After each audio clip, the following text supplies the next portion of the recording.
is? Gesundheit. What? Nothing, I'm just working on something. What are you working on? I have no clue where to begin to explain what I'm working on to you. That's concerning. What about a IP address? I know what a IPA is. Okay. Is that even close? No, not at all. Okay. When's the last time you were on the internet? It's been a couple years. I think your dad is a person of interest in a missing person case. Excuse me? Just listen. 14-year-old cold case. Solved, then immediately unsolved. Oh no. 14 years ago, the 2-year-old son of 80s TV star Beryl Grace, Jason Grace, was reported missing by his older sister. Thalia Grace informed the police that the 2-year-old Jason was missing at the hands of their mother. When questioned, the fallen-off movie star stated that the boy had been taken from her but refused to disclose by who. When pressed as to why she did not report him missing, she was uncooperative and babbling nonsense.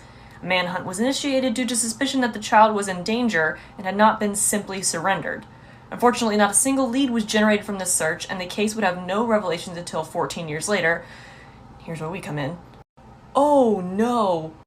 Jason Grace, now age 16, was admitted to a boarding school in California. No ID, no transcript, no record of his whereabouts for the last 14 years, and at the endorsement of Tristan McLean, another recently fallen-off movie star. No! Where is this? Law enforcement barely had time to investigate before the boy went missing again. He disappeared from his dorm room, leaving with unidentified teenagers still in his school uniform, and has not reappeared.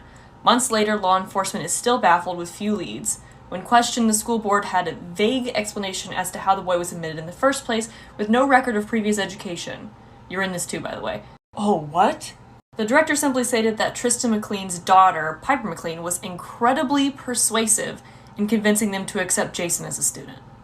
Oh. Did you charm speak Jason's way into school? Maybe a little. It is unsure what he meant by that, but he declined to comment further. Public confusion and the odd details of this case have led to many conspiracy theories, very few actually grounded in any evidence. Some speculate that the child has been in hiding to escape his mother and only reappeared after she passed in a car crash a few years ago. This offers no explanation for the recent disappearance, however. Some speculate that the disappearance may have something to do with the unknown biological father of the teen, and some have even suggested that it may be Tristan McLean himself. No! Oh my god, for what other reasons would he be attempting to place an ID-less teen in school? This claim has slightly strengthened when a video resurfaced from an unexplained incident at the Grand Canyon about a year ago involving a class from a correctional school. Does the mist not affect security cameras? The students in the video were identified as Piper McLean, Leo Valdez, and who we know now to be Jason Grace, along with 2 other unidentified individuals, proving another link between the Graces and McLeans. Are we gonna get arrested again? Oh god, other theorists have pointed to the dismal grades and odd behavior shown by Jason Grace as being evidence of someone divorced from society, and have pointed to the apparent tattoo and scars on his body as evidence of potential cult activity. The tattoo specifically is of interest as it has been spotted before in varying styles on other teenagers on the West Coast, many during other odd or unexplained events. Oh my god! While this is very out there, it should be noted that Jason's older sister, Thalia, is also currently listed as a missing person after reportedly running away shortly after Jason's disappearance. However, she has been spotted in multiple locations across the country. Unfortunately, the validity of more recent tips is questionable, as the estimated age is much younger than Thalia would currently be. They're on to us! Other theories have ranged from stolen identities, celebrity hush money, faked deaths, dissociative fugue, and even speculated links with other teens that have gone missing multiple times only to reappear in plain sight. So just every demigod. Basically, the current whereabouts of the names listed here are unknown. When investigators arrived to the McLean mansion on Tuesday, they found it abandoned and empty, and other attempts at contacting people of interest have been so far unsuccessful. Perhaps the King of Sparta has more to answer for than bad sequels. Okay, a pun that's a little inappropriate. They're gonna frame my dad for murder! They don't know he's dead, he's just missing. Law enforcement is continuing to pursue the case, but with no particular optimism considering the severe lack of direction and confusing narrative Any information can be reported to yada yada. I need to call my father. Yeah, baby. Remember how you told me not to Google your name? Did you Google my name? I Googled your name. Well, that's dangerous. So how did you do that? Well, we know that Demigod Safe Internet exists because Daedalus's laptop was a thing. Rest in peace. Annabeth was very upset. Yes, well, I reverse engineered it. Ooh. And using modern VPN technology, I think I've created something safe. You think? Yes, I've been testing it out by just sitting in public spaces and scrolling current memes. That's just click for instant death made entirely too real. Old meme, Percy. I am an old meme. Is that why you dress like a 2000s skater boy? You have a mullet. Hey, it's back in style now. And for your information, it's supposedly called a wolf cut now. In loving memory of our wolf boy. Anyway, I say I think because I'm nobody. I am just a simple teen at the Starbs. Piper, however, has volunteered to do the real test. And that is... I'm gonna make a TikTok account. Which is an app. Correct? Very good. Piper is the elusive and rebellious daughter of a very famous celebrity who is currently under investigation in a missing person case. Excuse me? If she shows up on TikTok, people are gonna notice. I'm gonna become an influencer. Maybe even literally. Do you get it? 'Cause charms speak? If she gets targeted immediately, then we go back to the drawing board. So you're a live test subject. A social experiment, if you will. Okay. What does it have to do with me? You're trending on Twitter. Why? So many reasons. Most recently having to do with a swim meet. I was shooting for second place. Just listen to this headline. Teen assumed to be dead for the second time, shows up to swim meet, and makes Olympic level time. I got nervous. The news was there, and I way overshot my normal time. I bet your coach was thrilled, though. Oh, he was ecstatic. I didn't realize it was gonna put my name back on the news, though. Some of these headlines, dude, you have an entire YouTube series about you. How many views does it have? So many. That explains a couple things. I had some video quoted to me at school. They asked if I was in a cult for some reason. Did they think you were just gonna say yes? Listen, Percy Jackson first appeared in the news at age 12 when he and his mother, Sally Jackson, went missing after a car accident. His stepfather, Gabe Ugliano, testified to the news that Percy was a dangerous delinquent that had killed his wife. He corroborated this with Percy's long rap sheet, having attended and subsequently been expelled from 6 schools in the previous 6 years. Is that true? It's more like 7, 8 now. A man after my own heart. I thought you liked your stepdad. He sounds awful. Oh, this was the other one. Paul's great. Okay, good.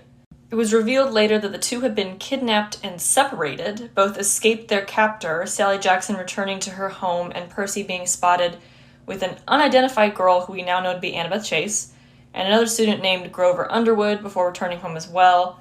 The news actually managed to speak with Percy during the incident, where he quickly won over the reporter and promised free appliances from his stepfather's company, although what actually took place was never fully explained. I forgot I did that. Investigators were left to speculate about the incident, most prevalent accusation being that the whole thing was a life insurance scam. Gabe Ugliano redeemed the life insurance policy on Sally Jackson before she was confirmed dead. A few weeks after Sally and Percy returned, Gabe himself disappeared and is missing to this day. It is theorized that Ugliano absconded with the money and potentially orchestrated the whole incident as the crash took place in his car. He was also a consistent poker player in a considerable amount of debt. It is unknown if Sally was in on this plot or not. However, the mother and son quickly moved to nicer accommodations and better schools. It's explained that this money came from the sale of a piece of artwork created by Sally, but she has not followed this with any other notable works, and many say that this is a weak cover story. Okay, solid theory, except Gabe is dead. Really? Oh yeah. Can I ask what happened?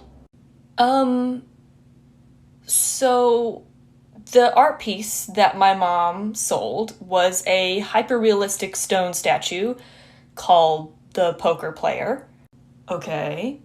And part of my first quest was to chop off the head of Medusa, which still works after you cut it off.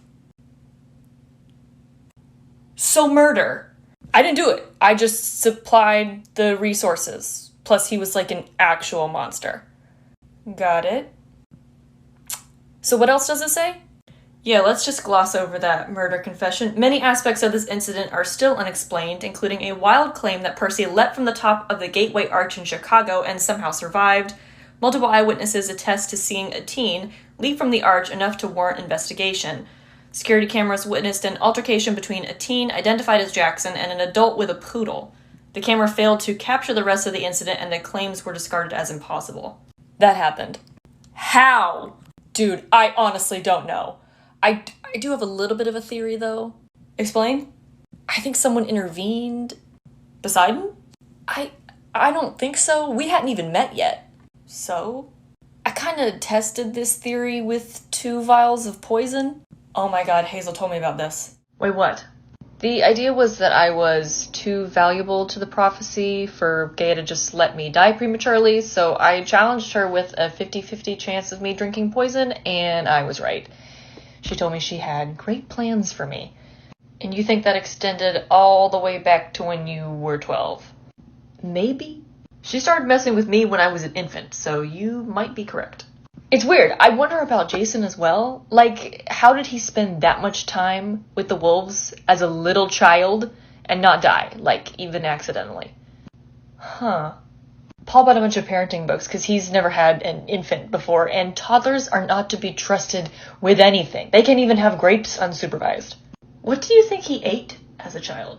Like, certainly not what the wolves ate, right? Oh. You've upset the vegetarian. Okay, I can buy into some intervention. I don't want to think about that anymore. That's why I'm retired. I've used up all of my immunity, like literally it washed off in the river over there. That is a scary thought. Hey. YOLO. No, Percy. Oh my god, no more dead memes. Leo, keep going. Okay. Other claimed sightings of Jackson include on a bus where an altercation with 3 unknown elderly women took place. Furies. Percy was reportedly threatening them with a baseball bat. Riptide. Other passengers were unable to confirm if the women were traveling with Jackson originally or where the baseball bat came from, as he seemingly did not board with it. It is speculated that these women could be Jackson's captors or in cahoots with Jackson's captor, as an unknown man is still the #1 suspect. Aries. Other passengers have said that the women may have recognized Jackson from the news and the teen simply panicked during an escape attempt. These claims have not been corroborated with any physical evidence, and Jackson was not present when law enforcement arrived on the scene, making eyewitness testimony our only evidence that Jackson was even there. Much more concerning, however, are claims that the teen was involved in a gunfight on a beach with the unidentified man thought to be his captor. Also, Riptide. Why such a violent cover-up? Is a gun not more dangerous than a sword? Once again, it's unknown where the teen sourced a gun, most likely explanation being that it was stolen from his captor, who was holding a similar one. No wounds were reported, and both escaped the scene before the law enforcement could get a hold of either. Jackson was recovered soon after, returning home of his own volition, either by successfully escaping or some have speculated he was released, citing the whole incident as a scam, positing how a 12-year-old boy could have escaped from such a heavily armed individual, and claiming the outlandish details of this case to be intentionally misleading or intended to make the boy seem to be in extreme peril to sell the story, despite Jackson returning unharmed and never taking legal action against his or his mother's captor. Unharmed is a strong word. The boy has been shielded from questioning by higher authority, and Sally Jackson has declined any attempts to get her to explain these events. With no positive ID on the unknown man on the beach, the 3 elderly women, or the individual on the arch, the case has hit a dead end and has remained dropped as none of the known parties involved have sought legal action. Wow.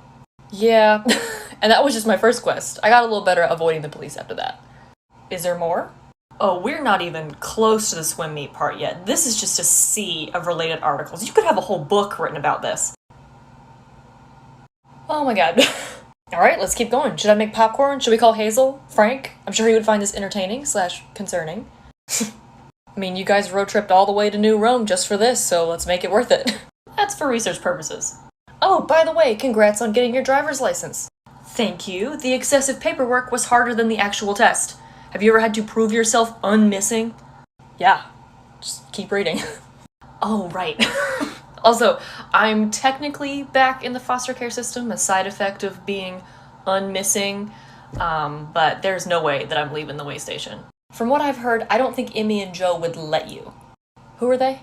Ex-hunters of Artemis. Super cool older lesbians. They run the way station. Current foster mothers of one Leo Valdez. Awesome. Wait, you can leave the Hunters of Artemis? It's not easy or recommended, but they're just that cool. Huh. There's a lot more to that story, but that's not what today is for. Speaking of research, shouldn't we include Annabeth? The article mentioned her name earlier. She's in class right now, but the other two should be here in a little bit. Should you be in class? I'm not wearing a watch. No, I'm not supposed to be in class. Go on. Okay. The case may have been left to grow cold had Percy Jackson not made headlines again a year later after being involved in a massive explosion at Merriweather College Prep. Students were reportedly playing dodgeball in the gymnasium, and according to Eyewitness, the game had escalated to a violent level. Merriweather College Prep is a, quote, progressive school that does not give grades and promotes a less structured and free will curriculum. Our gym uniforms were tie-dye. Some have criticized the lack of discipline for the students and have pointed to this particular incident, saying that the coach should have intervened before the game escalated to this point. It was initially thought that Jackson was the one who set off the explosion due to the point of origin and eyewitness testimony. Security cameras showed Jackson and another unnamed student exiting the locker room a few minutes after the other students. This was seen as suspicious, and it was insinuated that this time frame could have been used to hide something on his person or conspire with the other student. The coach, however, stated that this was a normal occurrence, and the two consistently arrived at PE late. Mood. This suspicion was also disproved as there was no explosive devices found, and both students seemingly had nothing on their persons, being in full view of the security cameras up until the moment of the explosion. The explosion was eventually blamed on a gas leak, a stray lighter from the pocket of an unnamed 7th grader, and an aggressively thrown dodgeball. Truly a freak accident, but some have continued to insist that Jackson was involved somehow, citing the low possibility of these things actually being to blame for such an explosion, and seeing as he and the other student fled the scene immediately and did not return to the school, some calling this suspicious behavior, or an attempt to lay low. Percy Jackson's name, being well known, seems to have clouded public opinion, and many seem to forget the unidentified student with Jackson, who not only left the school but has not been spotted since. Even more concerning, the school seems to have lost any records regarding the student, and the security cameras were never able to capture a clear image of his face to make any notable search for the student. Who was that? Tyson. He went to school with you? That's how we met. We were classmates. I didn't even realize he was a Cyclops till Annabeth pointed it out. Now, how did that escape your keen attention to detail? I don't need the sarcasm, Piper. It was the mist's fault, okay? I was still falling for it, apparently, and he was very tall. And I was not. And I had really bad posture. And I was always kind of seeing him out of my peripheral vision. How tall? You've seen him. No, you. I was in 8th grade. Answer the question. Annabeth was taller than me. Proximity to Jackson seems to have made a clever scapegoat, as any suspicion of conspiracy immediately fell to Percy Jackson due to his history. However, evidently he is no more suspicious than Jackson is, as none of these claims can be corroborated with any physical evidence, as all security cameras were obscured by smoke, and boil down to the two simply being in close proximity to the explosion. Jackson was once again barred from questioning, and the event remains simply a freak accident. Wow. Yeah, I really didn't even do anything. It was all self-defense. A bunch of the 7th graders were Lastragonian giants in disguise with flaming dodgeballs. Hey guys, what's up? Talking about flaming dodgeball. Whoa, goodbye. Frank, come back. We're not talking about playing it, just an anecdote. Sounds like something you would do, Leo. I am wounded! But you're totally right. That would be a terrifying weapon for fire reasons and for bad school memory reasons.